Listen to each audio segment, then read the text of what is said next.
Hola, buenos días. Pues esta es la clase que vamos a hablar acerca del método científico. Vamos a hablar de los antecedentes y el planteamiento del problema.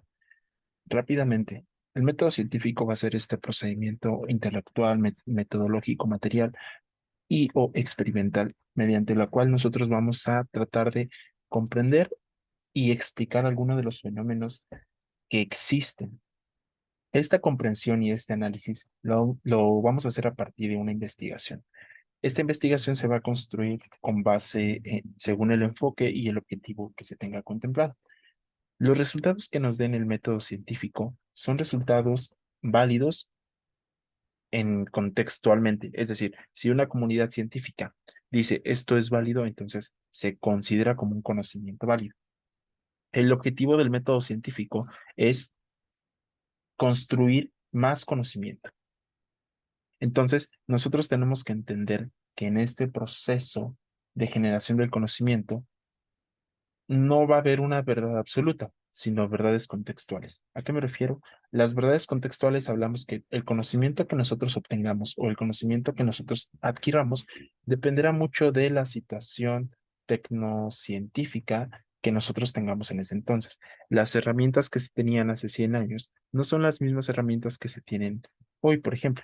Entonces, la información y el conocimiento que yo adquirí o que se adquirió hace 100 años no va a ser el mismo que se va a adquirir hoy, que no va a ser el mismo que se va a adquirir en 100 años.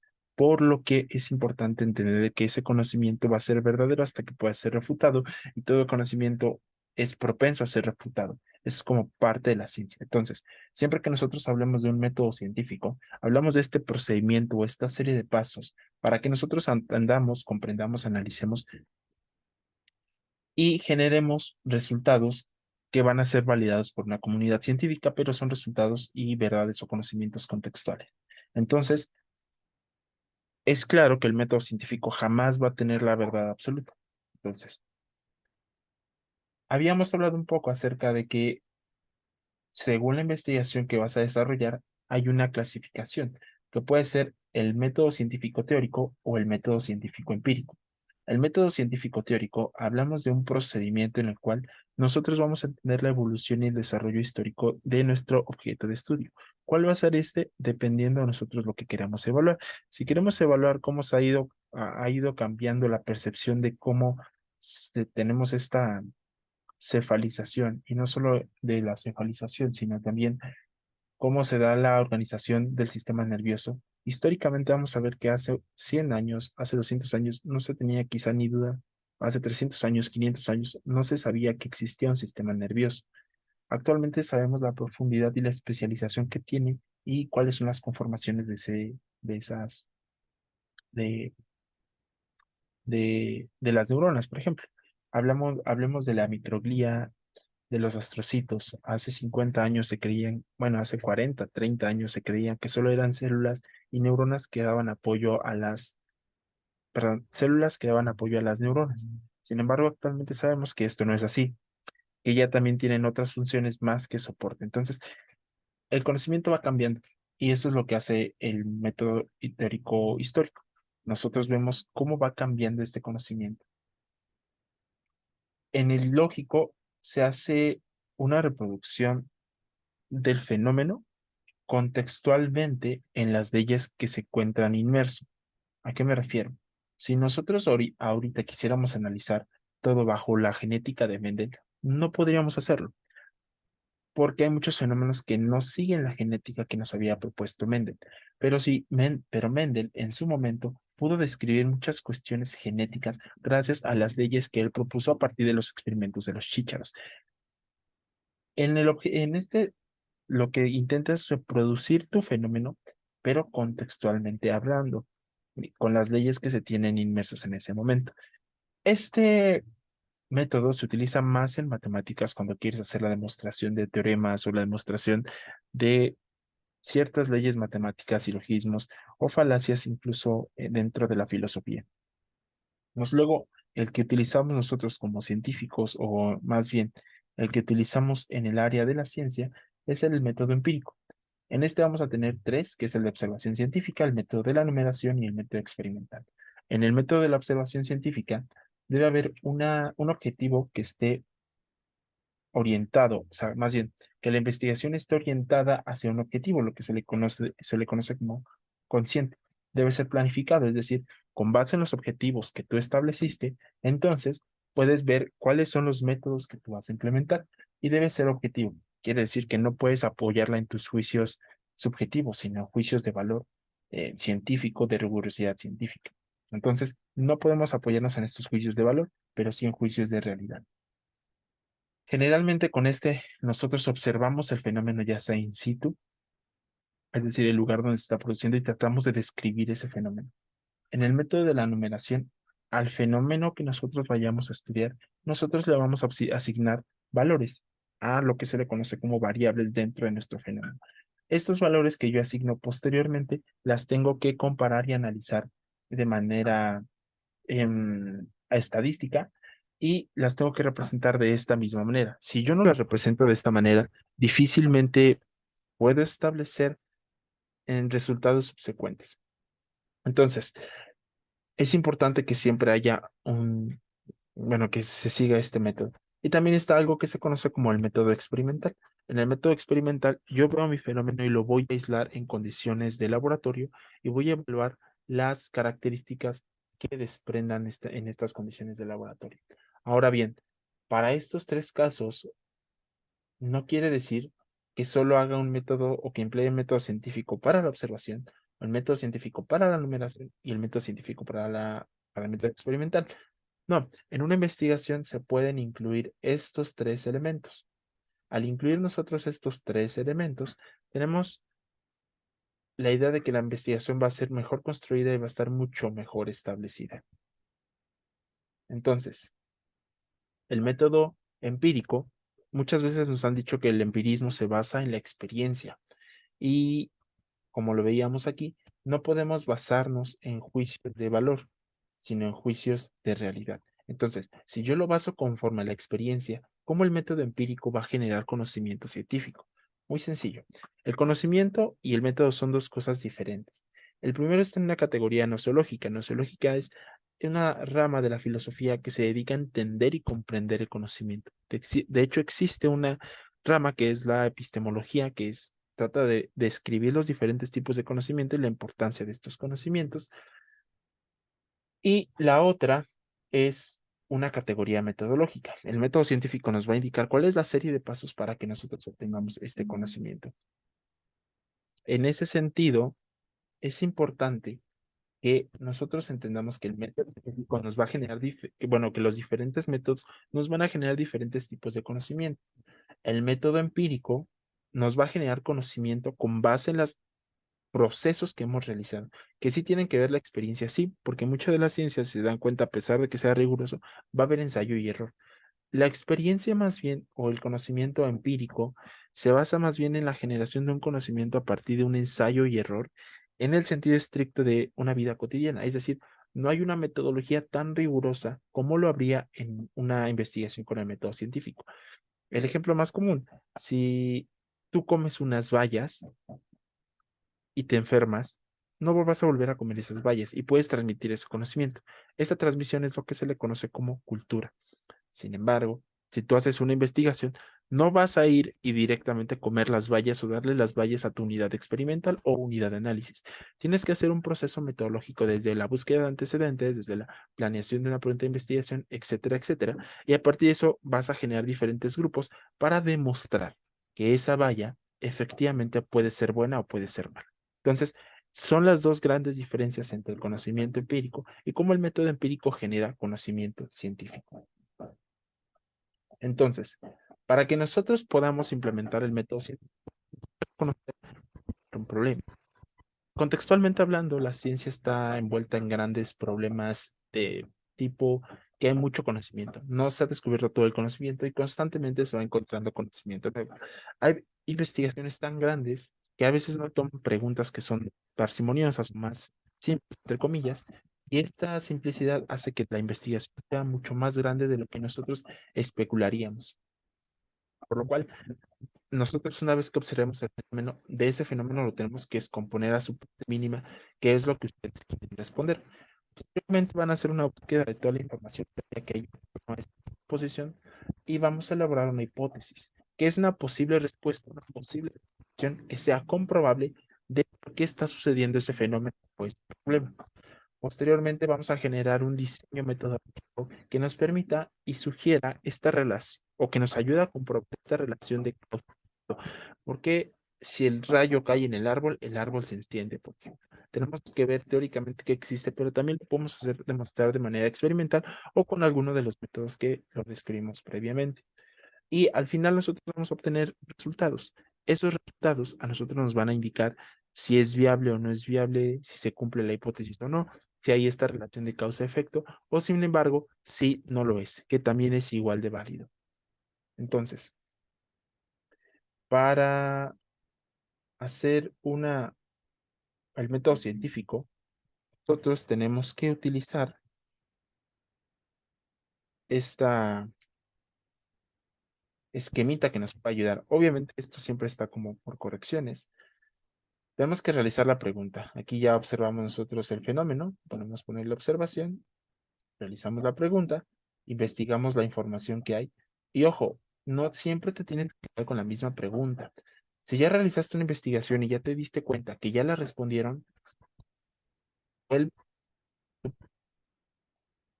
esta nueva pregunta, vuelves a la investigación de fondo. Si hasta que tú tengas tan específica que sepas que lo puedes contestar. Con esta búsqueda de antecedentes o información, nosotros vamos a construir una hipótesis. La hipótesis va a ser una respuesta a esta posible pregunta que nosotros vamos a contestar. ¿Por qué llueve? Ah, bueno, pues es que la lluvia, cuando se evapora en la parte de no recuerdo en qué parte de la atmósfera, se unen los átomos, se condensa y hay una precipitación, por ejemplo, de una manera muy simple. Entonces, esos antecedentes van a decir, ¿por qué se está dando ese posible fenómeno? Nos va a permitir construir una hipótesis. Y esa hipótesis nosotros la vamos a corroborar con la serie de experimentos, la observación o la serie metodológica o el complemento metodológico que nosotros queramos hacer. Posteriormente, vamos a analizar esos resultados para planificar una conclusión. Esa conclusión es la hipótesis es falsa o la hipótesis es cierta. Ojo, si se dan cuenta aquí el esquema dice que nosotros tenemos que volver a plantear la hipótesis y empezar desde este punto. Esto puede ser, pero esto también te permite construir un informe. ¿A qué me refiero? No todas las hipótesis que ustedes van a ser 100% verdaderas, 100% ciertas. Muchas hipótesis que ustedes planteen van a ser falsas y no está mal que sean falsas. Al contrario, si por ejemplo yo digo, bueno, los chetos generan estrés en los ratones. ¿Qué de los chetos? El glutamato monosódico, por ejemplo, genera estados de ansiedad en los ratones. Ok. Hago mis experimentos y resulta que no es cierto. Muchas veces lo que te dicen es, vuelve a plantear la hipótesis y si tienes que hacer los resultados, lo vuelves a hacer o acopla tus resultados o acopla una nueva hipótesis a los resultados que tú obtuviste. No siempre es válido. Algunos te dicen que incluso cuando tu hipótesis es falsa, la investigación ya no funciona, lo cual también es falso. ¿Por qué?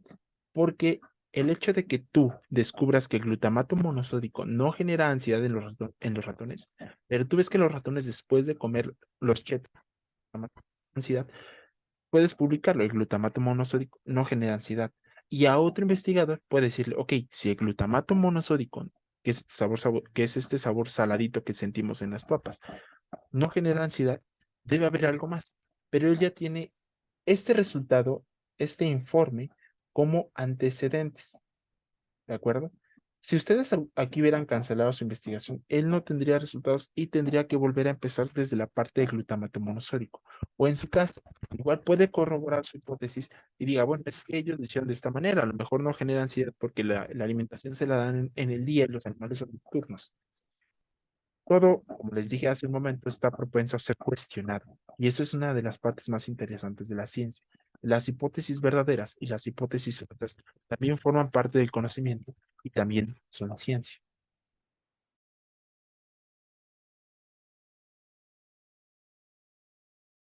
Entonces, El método científico nos ayuda a nosotros a conformar un anteproyecto o una investigación. No es lo mismo. La investigación requiere de un proceso metodológico para obtener resultados, sí. El método científico es la guía que te va a decir cómo puede ser este proceso metodológico, ¿de acuerdo? Todo va a depender mucho del fenómeno que tú hayas observado y lo que tú hayas planeado. Lo que ustedes están viendo a continuación es generalmente cómo nosotros presentamos un informe de una investigación. Con este informe, el informe, digamos, es el resultado final de la investigación que tú ya llevaste a cabo. Siempre tiene que estar, este informe siempre tiene que estar regulado, siempre tiene que ser coherente, siempre tiene que tener congruencia argumentativa. Los informes generalmente traen un título, un resumen, una introducción, antecedentes, planteamiento del problema, hipótesis, objetivo general, objetivo particular, un método, los resultados, discusión, conclusión y perspectivas. Este tipo de informes se acopla mucho a algo que se conoce como tesis. En este informe está acoplado mucho a una hipótesis, a una tesis, perdón, del tipo experimental. Las, los informes o la presentación de los resultados de una investigación va a variar según el tipo de investigación y el enfoque de la investigación. Si hablamos de una cualitativa, de una cuantitativa, de una mixta, y no solo eso, también existe la investigación básica, como habíamos visto previamente, la investigación aplicada, o en su caso, la investigación experimental o los diferentes tipos de investigación que se puedan llevar a cabo. Entonces, esto estamos hablando de más o menos una tesis que tendría que tener una investigación del tipo experimental. El título y el resumen son dos elementos que se van a construir al finalizar tu investigación. ¿Por qué? Porque el título aborda de manera general todo lo que va a tratar tu tesis.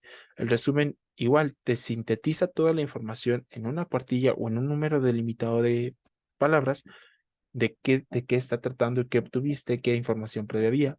La introducción es una manera de que tú acerques al lector desde los conceptos clave, desde la teoría, desde las leyes o de la información que te permita o que le permita al lector entender lo que va a tratar tu tesis. Y los antecedentes ya son esta información em, preliminar que te permitió a ti definir ese fenómeno y esa pregunta de investigación. Esto me centro ahorita en estos dos.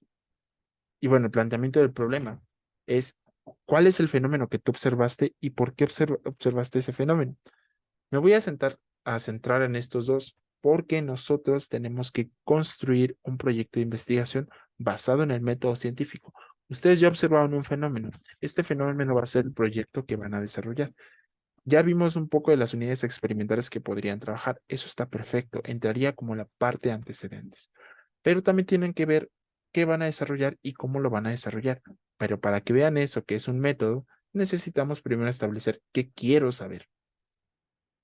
Para que yo pueda obtener la información preliminar sobre lo que quiero saber, tengo que basarme en las diferentes fuentes de información. Las fuentes de información van a ser todo ese material que nos permita construir los hechos, tener la información a la mano y que permita que nosotros definamos qué información tenemos y por qué tenemos esa información, para qué nos sirve, cómo se hizo, todo lo que está preliminar a tu hipótesis de investigación. Las fuentes de información, y cito textual, son un instrumento para la adquisición y la formación del conocimiento, ya que con estas se busca y se accede y se adquiere. Hay diferentes tipos de información, las fuentes primarias, las fuentes secundarias y las fuentes terciarias. Las fuentes de información primarias va a ser la información en la cual nosotros adquirimos de primera mano. Si lo pasamos a un contexto científico, cuando ustedes hacen una investigación teórica y tienen resultados, una investigación experimental teórica o de cualquier tipo y tienen resultados, y ustedes comparten esa información, su artículo es una información de primera mano, es una fuente primaria. Sin embargo, si alguien hace una revisión contextual de un tema en específico y dentro de esa información procesan los resultados que ustedes ya obtuvieron, por ejemplo, los artículos de tipo de revisión, estamos hablando de fuentes secundarias.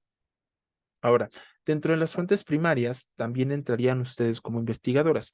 Si ustedes no necesariamente un artículo, pero hacen una presentación, un simposio, un coloquio, un cartel de los resultados de su cartel, es una información del tipo primario. Incluso si ya hacen una publicación del artículo para una revista, podría incluso transformarse en una fuente secundaria.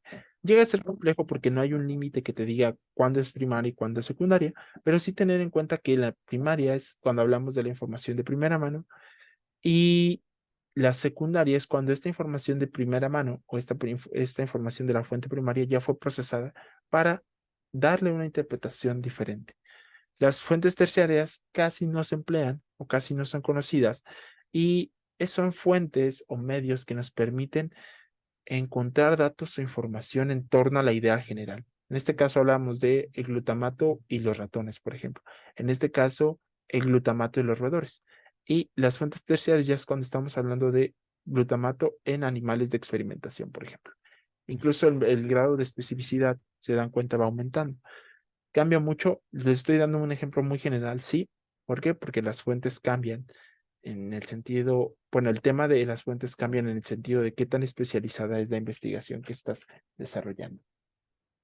Entonces, una vez que nosotros entendemos esto, debemos comprender que existen dos tipos, bueno, en una investigación existen el marco teórico y el marco teórico está conformado por dos cosas, los antecedentes y el marco conceptual. El marco conceptual van a ser todos esos conceptos, ideas o temas que nos permiten a nosotros construir una investigación. El marco, bueno, el marco conceptual. Por ejemplo, si quieres hablar sobre metales pesados, en un marco conceptual ya debiste haber definido qué es un metal pesado. Si vas a hablar de fisiología o de tipos de conducta o de laberintos, en el marco conceptual ya debiste haberlo definido. ¿Por qué? Porque los antecedentes van a tener muchos de estos conceptos. El efecto de los metales pesados sobre la conducta de visión. Ya no tienes que retomar de nuevo que es un metal pesado, no solo tienes que retomar esos resultados. Para que nosotros podamos hacer nuestros antecedentes, tenemos que tener dos fases, una fase de revisión y una fase de construcción. La fase de revisión nos va a permitir encontrar todos los artículos científicos en las diferentes fuentes de información y nosotros vamos a estar recabando bibliografía y referencias. En esta búsqueda pueden hacer, es cuando ustedes están muy felices en, en Scholar Google o en TesiUNAM o en VideoUNAM, descargando artículos, descargando. No los leen, solo ven que tiene el título similar y lo descargan. Posteriormente, cuando hacen esto, empiezan a consultarles cuáles les sirven y cuáles no. Ustedes tienen un método de selección para ver cuáles les sirve o cuáles no. Si un artículo es muy específico para una proteína muy específica que tú no vas a trabajar, probablemente lo descartes. Entonces, hay una selección de la información. Digo, ok, yo solo quiero los artículos que hablen de conducta y metales pesados. Perfecto. Después empiezo a centralizarme en un problema. Bueno, si mi pregunta de investigación es cuál es el efecto de los metales pesados en las ratas, ya veo que tengo muchísimos artículos de eso. ¿Qué quiero saber de esos artículos? ¿Qué no me están diciendo? Ok, el efecto de los metales pesados en la glándula pineal, por ejemplo. Entonces, vuelvo a hacer una búsqueda selectiva de información y ahora me estoy yendo ahora solo a metales pesados en rata y en la glándula pineal.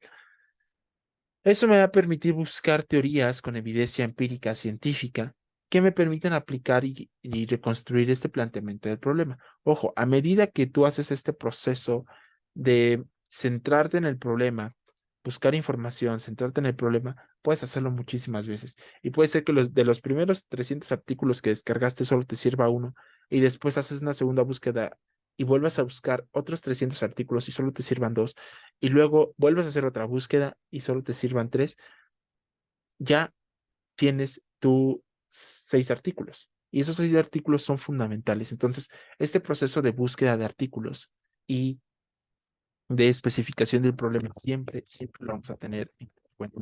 Entonces, ahora sí, veo, leo bien específico. Ya debí haber leído los resúmenes que me sirve que no, y vuelvo a hacer una relectura rápida para ver si se aplican mucho al planteamiento del problema como la información preliminar. Cuando hablamos de antecedentes y me refiero a información preliminar, no me refiero a, ok, si yo quiero trabajar Alzheimer y, no sé, si el Alzheimer está relacionado al sexo, por ejemplo, ese es un tema muy amplio. Mis antecedentes son buscar qué artículos existen en torno a esa investigación. ¿A qué me refiero? Bueno, voy a abrir Scholar Google y les voy a mostrar Scholar. Ok, yo puedo hablar, hablábamos de sexo y Alzheimer, ¿no? Lo voy a poner en español. Caracterización de las diferencias del sexo en la enfermedad de Alzheimer desde una perspectiva ómica. Yo puedo, si se dan cuenta, es un tema muy amplio, muy amplio. No me sirve como un antecedente preliminar para contextualizarme del tema, pero no es el que está derivando de mi investigación. Por ejemplo, si yo le pongo en ese tema Alzheimer, ay, Alzheimer 16 rat model, y digo que quiero ver qué hay del 2023. El efecto protectivo del policosanol en el aprendizaje de memoria en un modelo de rata. Digo, ok, esta investigación,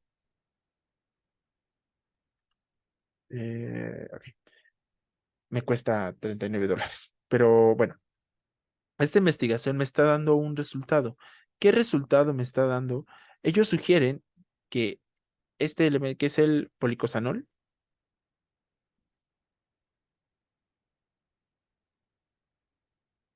permite que, o puede funcionar como antioxidante y inhibir incluso la formación de las plaquetas beta amiloide. Ok, esta investigación me sugiere eso. Y yo digo, ok, eso es bastante interesante.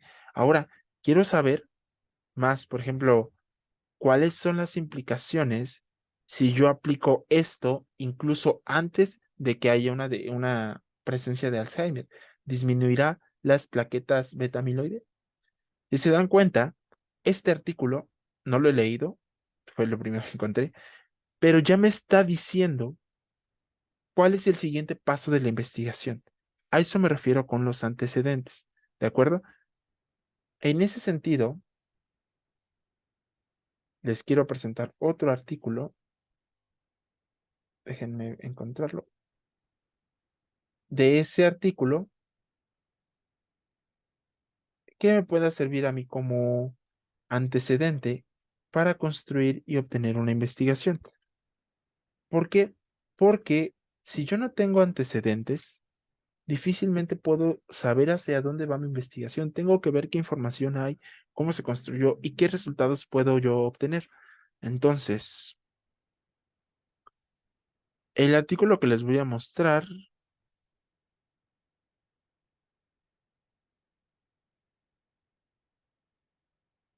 denme un minuto.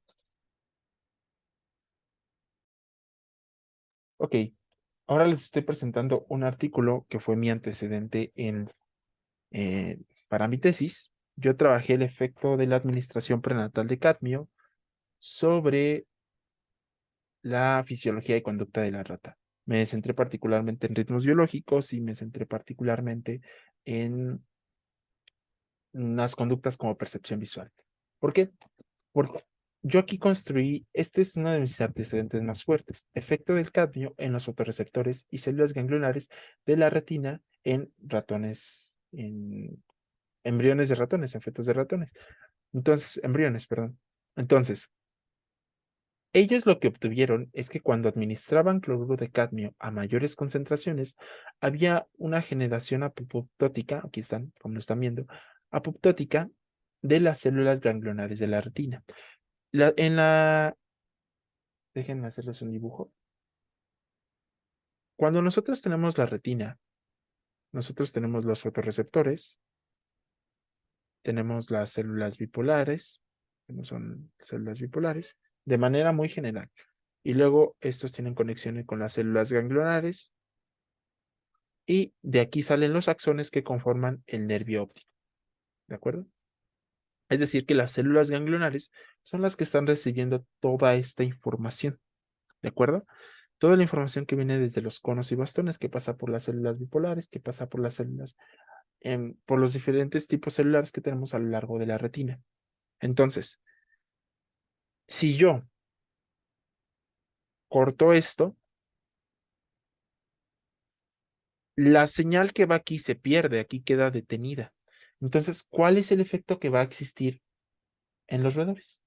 Ahora, si yo sé que estas células además tienen otro tipo de funciones, ¿qué va a pasar cuando nosotros, o bueno, nosotros, cuando nosotros, bueno, no, cuando haya una muerte celular de este tipo por algún factor ambiental, que en este caso sería el cadmio? Y me pueden decir, bueno, profesor, pero pueden ser situaciones aisladas. El cadmio aquí lo administraron de manera directa en un día específico, sí, pero para esto yo también tengo otros antecedentes que son los periodos críticos, de los cuales ya habló la profesora Dulce con ustedes.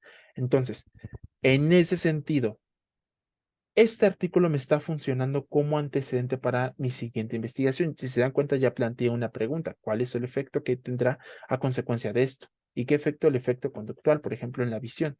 O el efecto fisiológico cuando nosotros eliminamos esta parte importante en la cadena, que es parte de la visión. Entonces, puede que esté recibiendo luz, pero la luz no estaría llegando al cerebro. Eso es lo que me toca investigar. Entonces, mis antecedentes son todos esos artículos que me permiten seguir construyendo mi investigación a futuro. Entonces, para que nosotros establezcamos eso, tenemos que tener en cuenta que hay que ver esta información y nos lo va a permitir hacer un mapa de revisión, que es el que ahorita vamos a ver. Ojo, esta técnica del mapa de revisión es una técnica opcional que ustedes pueden ir construyendo. No siempre lo hacen, pero les puede ayudar para que ustedes vayan elaborando qué información les sirve y por qué les sirve esa información para construir su investigación. Cuando nosotros hacemos la construcción del marco teórico, en esta investigación, en esta construcción, ya tiene que estar redirigida a la pregunta del problema que estamos planteando. Nosotros es cuando nosotros empezamos a extraer algunos párrafos. Extraer en sentido científico y ético, no, no se roben el artículo, no. Extraer, ok, esta idea me funciona y sé que es de este autor y la voy a retomar en mi investigación ya de manera escrita. Entonces, bueno, este autor también dice algo similar, también me sirve y lo voy a retomar. Entonces, eso me permite hacer una integración y estructuración de esa idea en particular de uno o más autores. Volviendo al ejemplo del cadmio. Un autor me dice que el cadmio genera apoptosis. Ah, perfecto. Otro autor me dice que genera necrosis. Bueno, ya sé que, que el cadmio puede generar necrosis, que es una muerte directa, o puede generar apoptosis, es decir, que provoca que las células entren en este estado de muerte celular programada. Quiere decir que el cadmio tiene estas implicaciones citológicas que hace una pérdida de las células ganglionares. Eso ya lo construí yo mediante dos autores. Mi tercer autor, que era del artículo que les mostré, me dice que las células ganglionares, si tú los administras en un día específico, van a morir. Bueno, si le administras cadmio a las células ganglionares en un día específico, estas van a morir, ya sea por necrosis o por apoptosis. Él mostró que era por apoptosis. Entonces vuelvo a construir ese párrafo. Entonces, ahora sí, ya sea con los antecedentes o con el marco conceptual, yo lo empiezo a construir. Empiezo a tener mi primer documento donde voy poniendo qué información tengo y qué información me falta. A medida que ustedes vayan construyendo su documento, se darán cuenta y se percatarán que la información siempre tiene que ser congruente. ¿A qué me refiero? Si están hablando de células ganglionares, ya sea en el marco conceptual o parte de los antecedentes, ya debieron haber definido qué son las células ganglionares. Si están hablando de apoptosis y muerte celular, también ya lo debieron haber definido previamente, pero no solo con un autor, deben de considerar tres, cuatro, cinco autores. Entonces, esto me lleva a la elaboración del mapa de revisión. Para la elaboración del mapa de revisión y la construcción del marco teórico que aborda tanto el marco conceptual como los antecedentes, podemos auxiliarnos de esta herramienta. Ojo, esto es una sugerencia que les puede ayudar a ustedes a tener una mejor organización de la información. Cuando empiecen a construir su documento, primero generen un cuadro en el cual ustedes pongan, bueno, este es el tema uno, ok, mi tema uno es tal. Mi tema general es el efecto de la administración prenatal de cadmio sobre la fisiología y conducta de la rata. En ese mismo título yo tengo muchísimos conceptos. Tengo fisiología, conducta, rata, administración prenatal, células ganglionares, apoptosis. Todo eso lo puedo tener como temas y subtemas. Digo, bueno, voy a hablar de los efectos del cadmio. Ese va a ser mi tema uno. O el cadmio. El cadmio. Tema, esto es, déjenlo, lo escribo. El tema uno va a ser el cadmio. ¿Ok? Ahora, de este tema uno, yo voy a sacar varios subtemas. Yo voy a definir tantos subtemas como crea convenientes. Aquí digo, bueno, efectos en humanos, investigaciones de cadmio en ratones y efectos prenatales del cadmio, por ejemplo. Prenatal de cadmio en rata. Ok.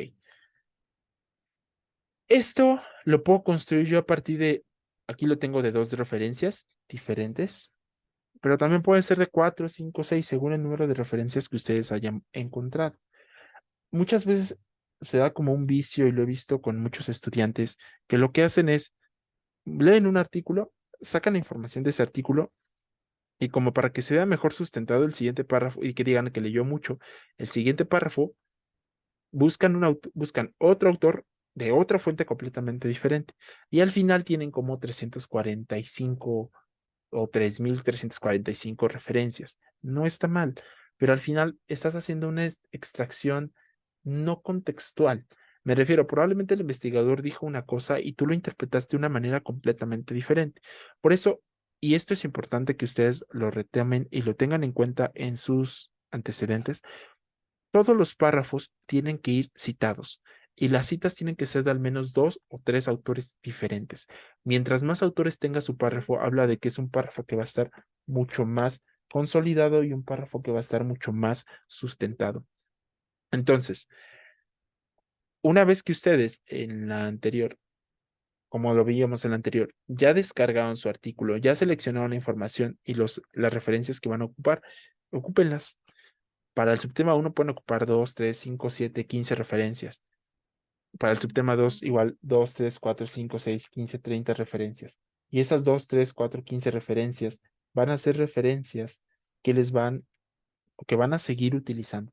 O sea, la información que incluso utilizan en su referencia uno es información que pueden utilizar en su discusión. Lo que nos genera este método es que nosotros vamos generando los temas, subtemas, y de estos subtemas yo todavía puedo sacar más subtemas. Por ejemplo, aquí efectos en humanos. ¿Qué efectos? En el sistema nervioso, efectos en el sistema cardíaco, efectos en el sistema digestivo. Por ejemplo, y si se dan cuenta, de aquí puedo sacar más sistema nervioso periférico, sistema nervioso central, y de aquí, por ejemplo, en neuronas y aquí en astrocitos, por ejemplo. Eso lo especifican ustedes. Digo, este método les ayuda a que ustedes vayan poniendo en orden todas las ideas que tienen, que digan, ah, bueno, voy a trabajar esto, esto, esto, esto, esto. Y a la hora de redactar digan, ah, bueno, ya hice este tema, ya hice de esto, ya hice este, de aquí me faltó este, entonces lo dejo aquí, de aquí me faltó este, me faltó este, bueno, solo lo hice de manera muy general. Eso de verdad que les va a ayudar. Utilicen todas las referencias que se puedan para los diferentes temas. ¿Vale? Aquí, por ejemplo, periodos críticos, em, fisiología de la retina, no lo sé, ¿de acuerdo? Pero aquí esto puede ser tanto para el marco conceptual como para los antecedentes. Entonces, habiendo dicho esto, ustedes van a hacer búsquedas de antecedentes. Estos antecedentes ya van a ser relacionados al problema o fenómeno que ustedes quieran estudiar. Para que una vez que tengan esa información preliminar, ustedes ya puedan plantearse una pregunta que van a responder. En el planteamiento del problema, que es otra sección que tenemos en la investigación, es que nos va a permitir delimitar un problema, ver la relación entre las variables causa-efecto, en el caso del cadmio. ¿Cuál es el efecto del cadmio en las células ganglionares de la retina? O Si ya sabemos que el cadmio mata las células gangliosas de la retina y que las células gangliosas de la retina están relacionadas con la visión, ¿cuáles serán las consecuencias que va a tener la rata en la vida adulta a consecuencia de lo que se le administró prenatalmente? ¿Me explico? Entonces, esto yo ya formulé mi pregunta, contextualicé toda la información que tengo y posteriormente mostré el, la pregunta que yo quiero abordar. En ese sentido, por ejemplo, en el planteamiento del problema, nosotros tenemos que tener un resumen de toda la información que yo ya trabajé previamente. ¿A qué me refiero? Esto es mi tesis de licenciatura, ustedes la pueden encontrar en Tesis es una tesis en la cual la profesora Dulce me asesoró. En ese sentido, esta información preliminar que estoy subrayando es una información que yo ya tengo en los antecedentes. Quiere decir, y es donde entro que haya congruencia argumentativa. Si yo hablo que el cadmio puede modificar una secuencia de eventos, en los antecedentes tiene que haber algo que me diga que el cadmio puede modificar una secuencia de eventos. Por ejemplo, aquí estoy hablando de pruebas, aquí estoy hablando de las células ganglionares de un tipo específico, y aquí digo, bueno, que en la rata el metal atraviesa la barrera hematoplacentaria y demostró que las ratas, ¿qué es lo que le pasa después de después de diferentes administraciones? Otro autor exactamente confirmó estos estudios y encontró otra cosa completamente diferente. Y si lo administras en el E9, hay efectos teratogénicos. Lo que quiero que vean es que todo lo que yo tengo resumido en mi planteamiento del problema, o sea, mis antecedentes, no les miento. A ver, aquí está el índice. Mis antecedentes son 28 páginas, 14 páginas, más o menos, 14 páginas. Y el planteamiento del problema, yo sintetizo la mayor cantidad de información relevante de esas 14 páginas en un párrafo de 10 líneas, por ejemplo. Y culmina con, ¿será posible que la administración aguda de cadmio en el día embrionario 14, que es el E14, pueda generar alteraciones del desarrollo de los individuos, las respuestas de ansiedad, el estrés, el miedo, la percepción visual y la sincronización a la luz al ritmo de ingesta de agua? Porque, bueno, en los antecedentes yo ya describí que este tipo de células están relacionadas a la sincronización de los ritmos biológicos. Y si ahí recibes tú la luz que te dice cuándo debes poner o no, o cuándo debes iniciar tus actividades o no, si tú lo eliminas, ¿qué va a pasar con algo que es el ritmo de ingesta de agua, que es un ritmo circadiano meramente directo? Entonces, esto yo ya lo fui relacionando a lo largo de todos mis antecedentes, ¿vale? En ese sentido, es importante que nosotros entendamos que en el planteamiento del problema, yo ya delimité el problema, que es todo el contexto que les mostré. Veo la relación que hay entre las variables.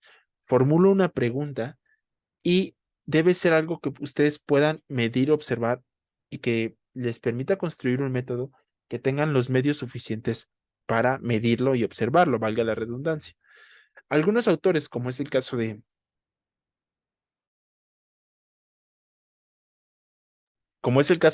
Sampieri, él dice que un planteamiento del problema debe tener objetivos, debe tener preguntas, justificación y que tienes que contemplar si es viable, tanto en la disponibilidad de recursos, hasta dónde van o cuáles son los alcances del estudio y las consecuencias que va a tener ese estudio.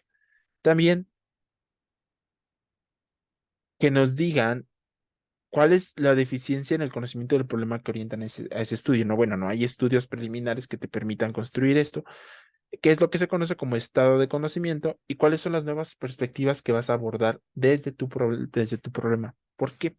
Porque muchas veces nosotros queremos contestar algo que ya está contestado. Entonces, éticamente estarías sacrificando animales que probablemente no tendrías que haber sacrificado bajo ese experimento, pero sí bajo otro.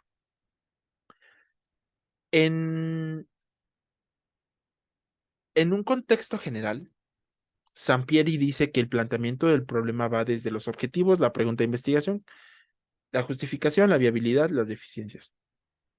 Sin embargo, otros autores también comentan que el planteamiento del problema es esto, contextualizar y generar una pregunta de investigación y que existen otras secciones que son los objetivos, la justificación del estudio y la viabilidad. Entonces, eso va a depender mucho del autor que ustedes se basen y con quién estén escribiendo o redactando su investigación. El planteamiento del problema nos va a permitir a nosotros afinar la idea o el tema que nosotros queremos explorar, responder. Entonces, para que nosotros hagamos esta búsqueda de información, nos vamos a basar en esta, bueno, yo les puse algunas de estas fuentes perdón, bases de datos donde ustedes pueden consultar información. Redalyc, Cielo, Scholar Google, que Scholar Google a su vez también se apoya de estos dos. Puedes encontrar muchísimos artículos de Redalyc, puedes encontrar muchos artículos de Cielo. Y nosotros tenemos este compilatorio que se llama TesiUNAM. Sin embargo, también lo pueden encontrar como, bueno, también pueden buscar la BidiUNAM, que es la biblioteca digital de la UNAM, que tiene un gran compendio, es una gran base de datos de diferentes artículos, tesis y artículos en español, en inglés, del tema que ustedes quieren trabajar. Ahora, ¿qué es un planteamiento del problema? Bueno, para centralizarlo más, cuando nosotros estamos considerando el método científico, tenemos que generar o sea, observamos el fenómeno y tenemos que generar una pregunta de investigación. ¿Qué quiero saber? ¿Qué voy a investigar? ¿Qué voy a demostrar? ¿Qué voy a encontrar? En ese sentido, nos permite de redirigir la investigación, saber si va a ser una investigación de campo, observacional, metodológica, matemática, observacional, numérica, experimental, etcétera, etcétera. Es el primer paso para que yo me acerque y empiece a construir la investigación en toda su categoría metodológica. Cuando tú plasmas este planteamiento del problema en un informe, lo que les decía, la pregunta debe estar contextualizada con investigaciones previas. Las investigaciones previas son las que te construyen tu pregunta de investigación. La pregunta tiene que ser lo más especializada o específica posible, a menos que tú tengas un equipo de trabajo en el cual, por ejemplo, tú digas, bueno, vamos a contestar el efecto del cadmio en las ratas. Ok, dentro de tu equipo de trabajo tengas un equipo que haga sistema circulatorio y de ese equipo tengas subequipos que uno haga corazón y que otro haga arterias y otro haga venas, por ejemplo, y así para cada uno. Entonces, depende, ahí existen dos tipos de investigación. Estos dos tipos de investigación nos permiten a nosotros construir en ese sentido cómo se dirige la investigación. Los tipos son la analítica y la sintética. La analítica es cuando tú descompones un fenómeno a su mínima expresión y te dedicas a estudiar ese fenómeno. La sintética es, ok, descompusiste el fenómeno o varios autores descompusieron ese fenómeno desde diferentes perspectivas y tu investigación es juntar esas diferentes perspectivas. Si lo vemos en términos de artículos, una investigación analítica es la que hace un artículo científico y una investigación sintética es la que hace un artículo de revisión. Entonces, la investigación tiene que ser contextualizada, tiene que ser especializada y el tema va definido para que ustedes puedan, les digo, desde dirigir, desde seleccionar el tipo de investigación y el tipo de enfoque y el método que van a utilizar para responder la investigación. Entonces, nosotros tenemos un problema muy general y ese problema general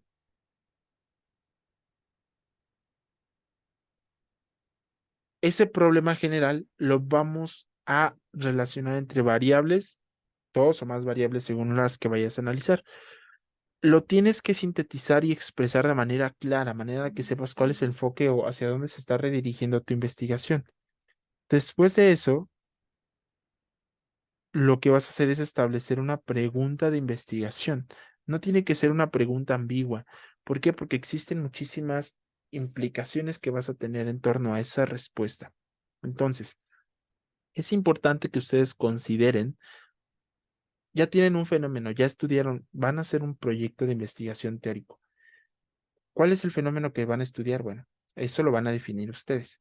Ahora, busquen antecedentes preliminares en torno a esa pregunta, a ese tema y establezcan una pregunta de investigación que les gustaría contestar. En esta primera fase, en esta primera búsqueda, puede que la pregunta quede muy general. y ustedes mismos se den cuenta que digan, sí, sí, es muy general. Entonces voy a buscar más información. Hasta este punto entendamos dos cosas. El antecedente es toda la información previa, bueno, en una investigación tenemos un marco teórico.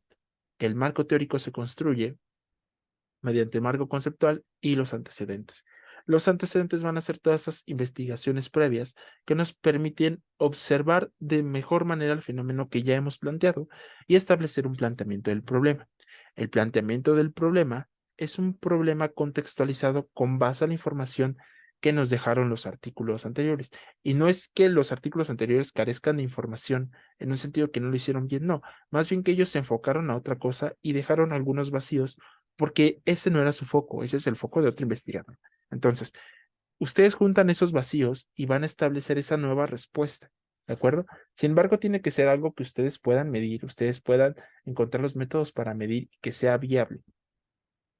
Si yo, por ejemplo, ahorita, bueno, si yo hace 100 años quisiera saber si hay vida en el otro lado de la galaxia, la verdad es que en ese momento yo no tenía las herramientas ni las investigaciones suficientes.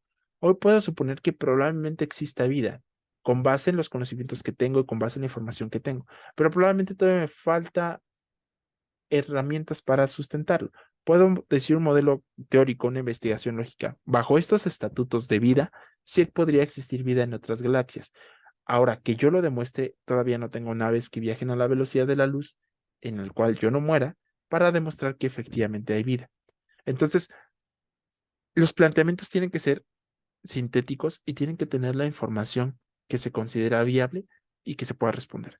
Todo planteamiento del problema debe tener una pregunta de investigación y estos se van a ir afinando a medida que ustedes busquen más antecedentes, afinan el planteamiento del problema, lo que les hace buscar más antecedentes, lo que les hace afinar su pregunta de investigación y así sucesivamente. Cuando vean que ya no hay estos huecos entre los antecedentes y la pregunta de investigación, quiere decir que hay una congruencia argumentativa, ¿vale? Entonces, esto de manera muy general, es momento de que ustedes lo pongan en manos a la práctica y vean y evalúen cuál es su tema, qué antecedentes hay y cuál sería su pregunta de investigación.